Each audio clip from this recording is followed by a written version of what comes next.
क्या भक्ति केवल भाव है या वो अटल विश्वास और आत्मज्ञान का भी स्वरूप है?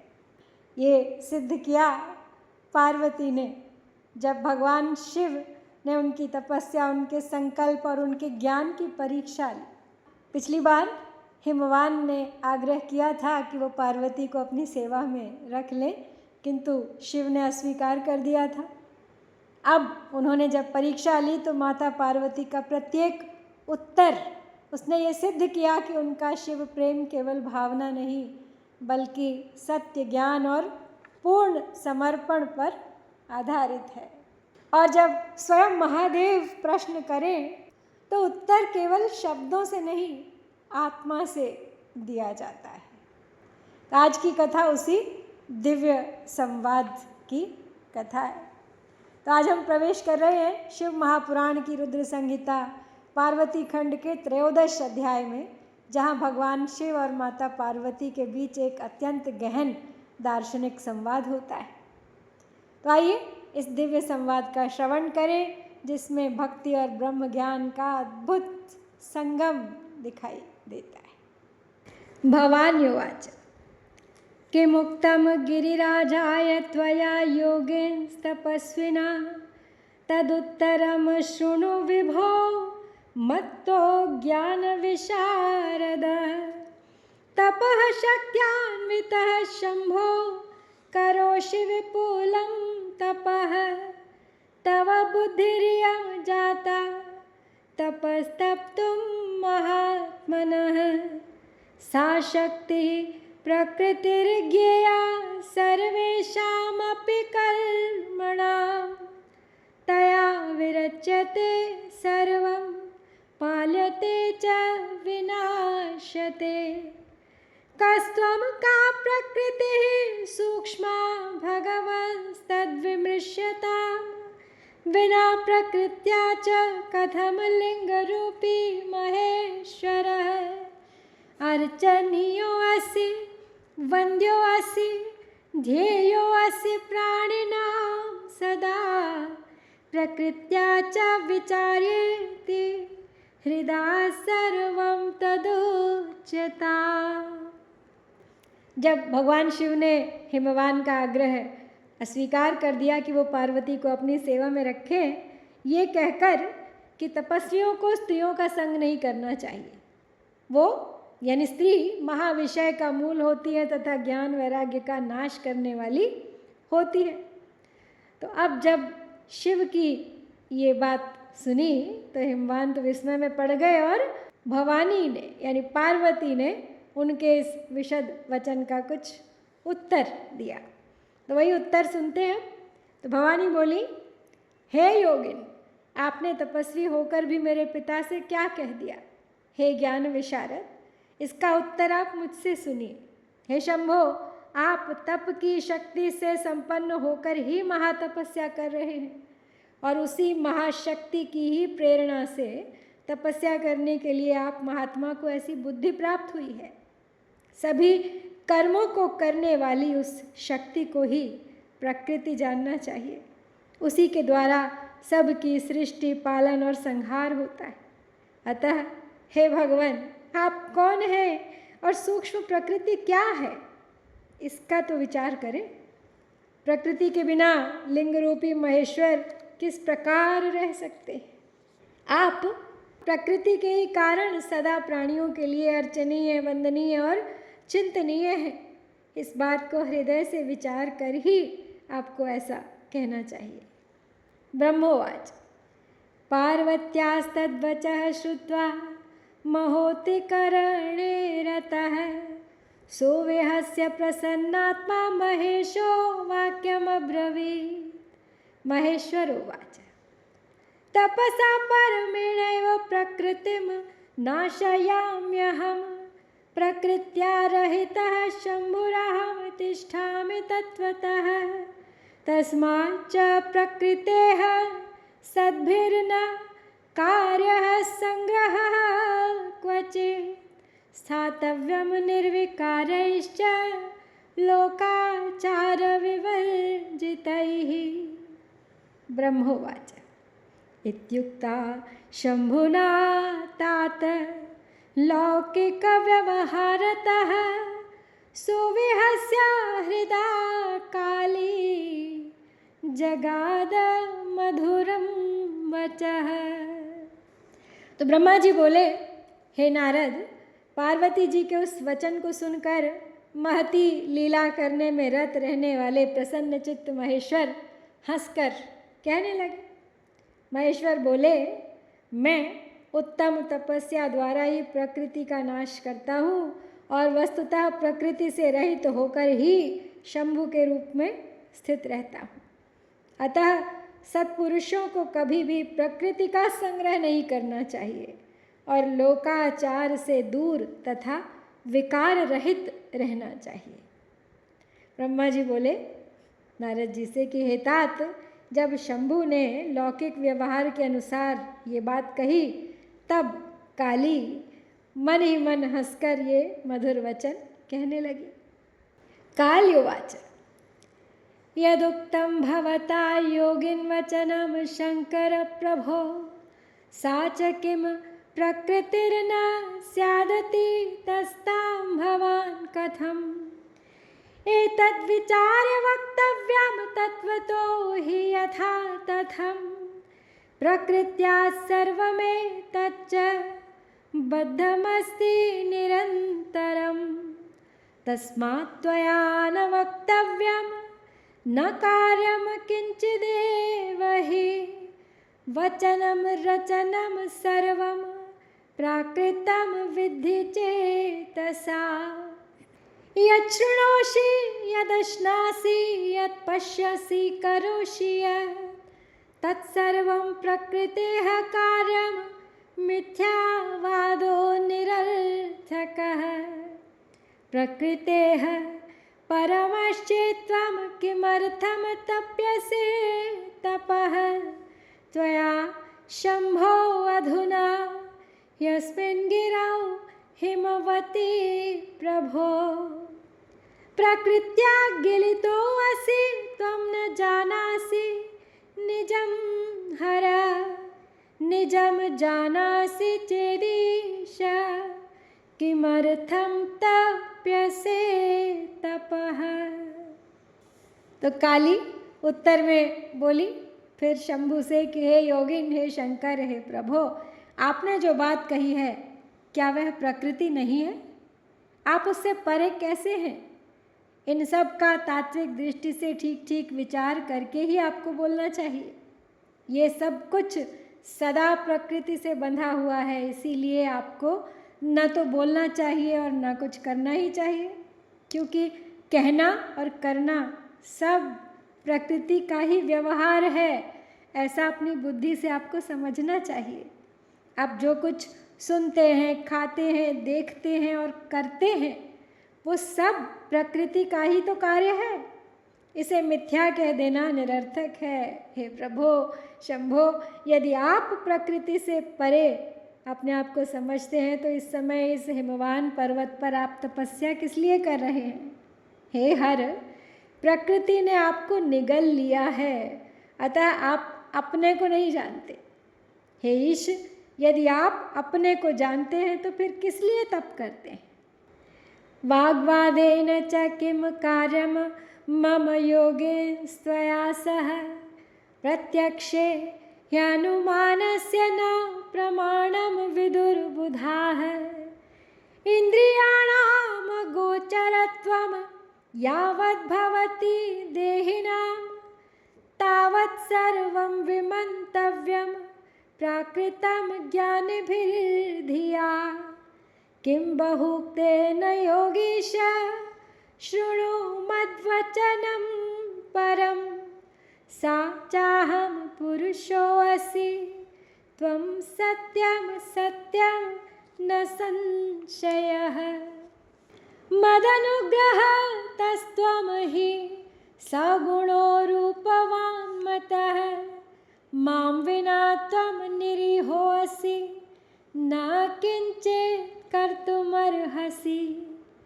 पराधीनः सदा त्वं हि नानाकर्म करो वशी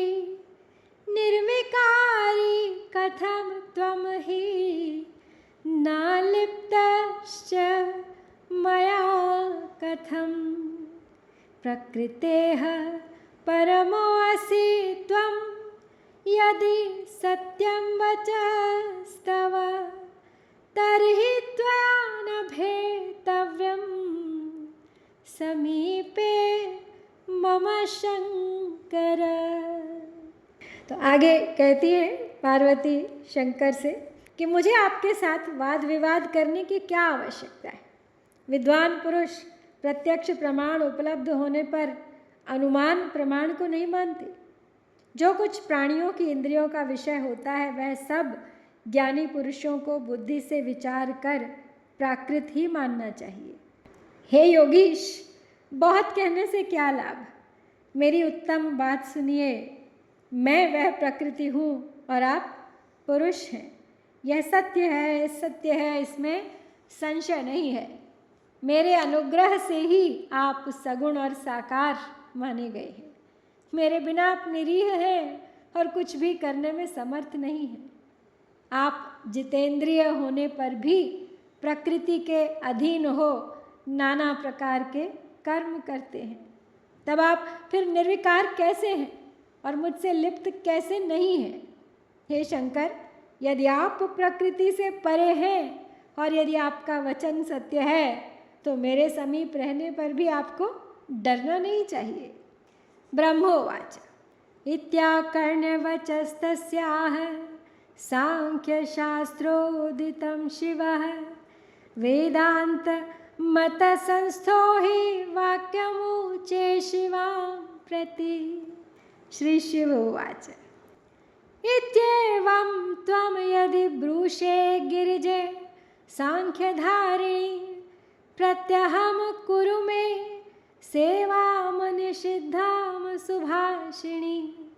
यद्यहं ब्रह्म निर्लिप्तो मायया परमेश्वरः वेदान्तवेद्यो मायेशस्त्वं करिष्यसि किं तदा। ब्रह्मोवाच इत्येवमुक्ता गिरिजां वाक्यमुचे गिरिं प्रभुः भक्तानुरञ्जन करो भक्तानुग्रहकारकः। श्री शिव उवाच अत्रैव सोऽहं तपसा परेण गिरे तव प्रस्थवरे अतिरम्ये चरामि भूमौ परमार्थभाव स्वरूपमानन्दमयं सुलोचयन्। तपस्तप्तमनुज्ञा मे दातव्या पर्वताधिप अनुज्ञया विना किंचित् तपः कर्तुं न शक्यते। ब्रह्मोवाच एतत् श्रुत्वा वचस्तस्य देवदेवस्य शूलिनः प्रणम्य हिमवान् शम्भुमिदं वचनम् अब्रवीत्। हिमवान् उवाच त्वदीयं हि जगत् सर्वं सदेवासुरमानुषं किमप्यहं महादेव तुच्छो भूत्वा वदामि ते। तो ब्रह्मा जी बोले, नारद जी को कथा सुना रहे हैं। आगे कहते हैं कि पार्वती का सांख्य शास्त्र के अनुसार कहा हुआ वचन सुनकर भगवान शिव वेदांत मत में स्थित हो शिवा से अब ऐसा कुछ कहने लगे। श्री शिव बोले, सुंदर भाषण करने वाली है गिरिजे, यदि आप सांख्य मत को धारण करके ऐसा कहती हैं तो प्रतिदिन मेरी अनिषिद्ध सेवा कीजिए। यदि मैं ब्रह्म माया से निर्लिप्त परमेश्वर वेदांत से जानने योग्य तथा मायापति हूँ तब आप क्या करेंगी? ब्रह्मा जी बोले, गिरिजा से इस प्रकार कहकर भक्तों को प्रसन्न करने वाले तथा भक्तों पर अनुग्रह करने वाले भगवान शिव हिमवान से कहने लगे। शिव जी बोले, हे गिरे, हे पर्वतराज, मैं यहीं आपके अत्यंत रमणीय श्रेष्ठ शिखर की भूमि पर उत्तम तपस्या के द्वारा आनंदमय परमार्थ स्वरूप का विचार करता हुआ विचरण करूँगा। पर्वतराज, आप मुझे यहाँ तपस्या करने की अनुमति दें। आपकी आज्ञा के बिना कोई तप नहीं किया जा सकता है। तो ब्रह्मा जी बोले कि देवाधिदेव शूलधारी शिव की ये बात सुन के हिमवान ने शंभु को प्रणाम करके ये कहा। हिमवान बोले, हे महादेव, देवता, असुर और मनुष्यों सहित संपूर्ण जगत तो आपका ही है। मैं तुच्छ होकर आपसे क्या कहूँ। ब्रह्मोवाच एवमुक्तो हिमवता शंकरो लोकशंकरः विहस्य गिरिराजं तं प्राह याहीति सादरम्। शङ्करेणाभ्यनुज्ञातः स्वगृहं हिमवान्ययौ सार्धं गिरिजया वै स प्रत्यहं दर्शने स्थितः। पित्रा विनापि सा काली सखीभ्यां सह नित्यशः जगाम शङ्कराभ्यासं सेवायै भक्तितत्परा। निशिषेधनतां कोऽपि गणो नन्दीश्वरादिकः महेशशासनात् तात तच्छासनकरः शुचिः। सांख्यवेदान्तमतयोः शिवयोः शिवदः सदा संवादः सुखकृच्चोक्तो अभिन्नयोः सुविचारतः। गिरिराजस्य वचनात्तनया तस्य शङ्करः पार्श्वे समीपे जग्राह गौरवादपि गोपरः। तो ब्रह्मा जी बोले, ये नारद, हिमवान के इस प्रकार कहने पर लोक कल्याणकारी भगवान शंकर ने हंसकर आदरपूर्वक उन गिरिराज से कहा, अब आप जाइए। तो शंकर जी की आज्ञा पाकर हिमवान गिरिजा के साथ अपने घर लौट गए। तब से वे गिरिजा के साथ प्रतिदिन उनका दर्शन करने लगे। काली अपने पिता के बिना भी दोनों सहेलियों के साथ नित्य भक्ति परायण होकर सेवा के लिए शंकर के पास जाती थी। हे तात, महेश्वर के आदेश से उनकी आज्ञा का पालन करने वाले पवित्र नंदीश्वर आदि कोई भी गण उन्हें रोकते नहीं थे।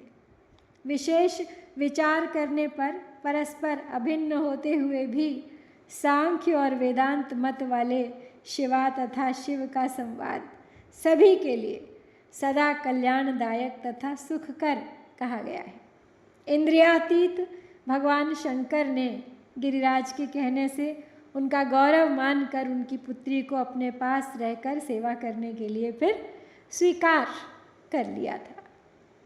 उवाचेदं वचः कालीं सखीभ्यां सह गोपतिः नित्यं मां सेवतां यातु निर्भीता ह्यत्र तिष्ठतु।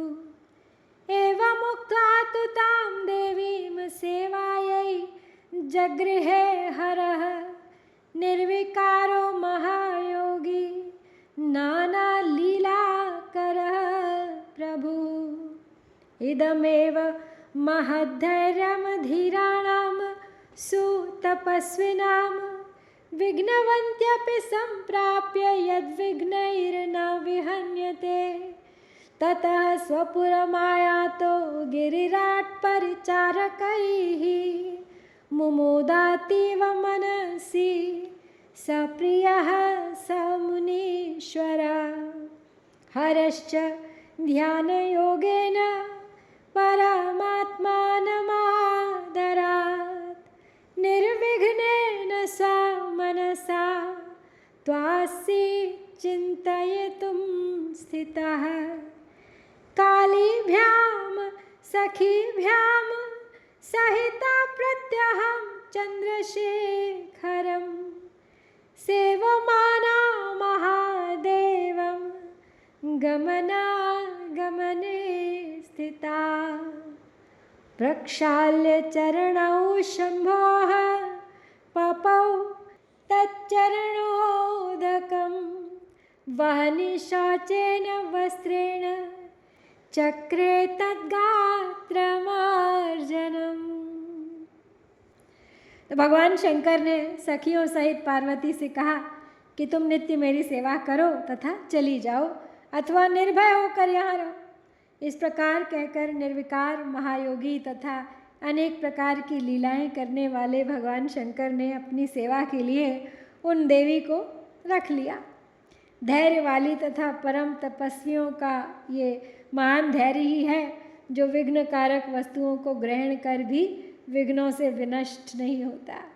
हे मुनीश्वर, तत्पश्चात गिरिराज अपने सेवकों के साथ अपने स्थान को चले आए और अपनी प्रिया के साथ मन में परम आनंदित हुए। भगवान शंकर भी आदरपूर्वक ध्यान योग के द्वारा निर्विघ्न मन से परमात्मा का चिंतन करने लगे। काली भी प्रतिदिन सखियों सहित चंद्रशेखर महादेव की सेवा करती हुई वहाँ आने जाने लगी। वे भगवान शंकर के चरणों को धोकर उस चरणोदक का पान करती थी और आग से तपाकर शुद्ध किए हुए वस्त्र से उनके शरीर को पोंछा करती थी। षोडशेनोपचारेण संपूज्य विधिवद्धरं पुनः पुनः सुप्रणम्य ययौ नित्यं पितुर्गृहम्। एवं संसेवमानायाः शंकरं ध्यानतत्परं व्यतीयाय महान् कालः शिवाया मुनि सत्तमः। कदाचित् सहिता काली सखीभ्यां शंकराश्रमे वितेने सुंदरं गानं सुतालं स्मरवर्धनम्। कदाचित् कुशपुष्पाणि समिधः नयति स्वयं सखीभ्यां स्थानसंस्कारं कुर्वती न्यवसतदा। कदाचिन्नियता गेहे स्थिता चन्द्रभृतो भृशं वीक्षन्ति विस्मयामास सकामा चन्द्रशेखरम्। ततस्तप्तेन भूतेशस्तां निस्सङ्गां परिस्थितां सोऽचिन्तयत् तदा वीक्ष्य भूतदेहे स्थितेति च नागृहीत् गिरिशः कालीं भार्यार्थे निकटे स्थितां महालावण्यनिचयां मुनीनामपि मोहिनीम्। महादेवः पुनर्दृष्ट्वा तथा तां संयतेन्द्रियां स्वसेवने रतां नित्यं सदयः समचिन्तयत् यदैवैषा तपश्चर्याव्रतं काली करिष्यति तदा च तां ग्रहीष्यामि गर्वबीज विवर्जिता। तो पार्वती नित्य प्रति षोडशोपचार यानी 16 तरह के उपचार से विधिवत भगवान हर की शंकर की पूजा कर बारंबार उन्हें प्रणाम कर अपने पिता के घर चली जाती थी। हे मुनि सत्तम, इस प्रकार ध्यान में तत्पर भगवान शंकर की सेवा करती हुई उन शिवा का बहुत समय व्यतीत हो गया। वे कभी अपनी सखियों के साथ भगवान शंकर के आश्रम में ताल से समन्वित प्रेमवर्धक सुंदर गान करती थी। वे कभी कुशा पुष्प तथा समिधाएं स्वयं लाती थी और सखियों के साथ आश्रम का सम्मार्जन करती थी। वो कभी नियम पूर्वक शंकर जी के आश्रम में रहकर सकाम भाव से शंकर जी को देखती हुई उन्हें आश्चर्यचकित कर दिया करती थी। भगवान शिव ने अपनी तपस्या के बल से निस्संग रहने वाली उस काली को देखकर पंच तत्व के शरीर में रहने वाली अपनी पूर्व जन्म की भार्या समझ लिया। फिर भी शिवजी ने मुनियों को भी मोहित कर देने वाली महासौंदर्य की राशि स्वरूप उन काली को अपनी पत्नी के रूप में ग्रहण नहीं किया। जानते तो वो सब थे कि सती का ही पुनर्जन्म है गिरिजा। महादेव जी भगवती को इस प्रकार जितेंद्रिय होकर नित्य प्रति अपनी सेवा में संलग्न देखकर दयापूर्वक विचार करने लगे कि जब ये तपस्या का व्रत करेगी तब अभिमान बीज से रहित इस काली को ग्रहण करूँगा।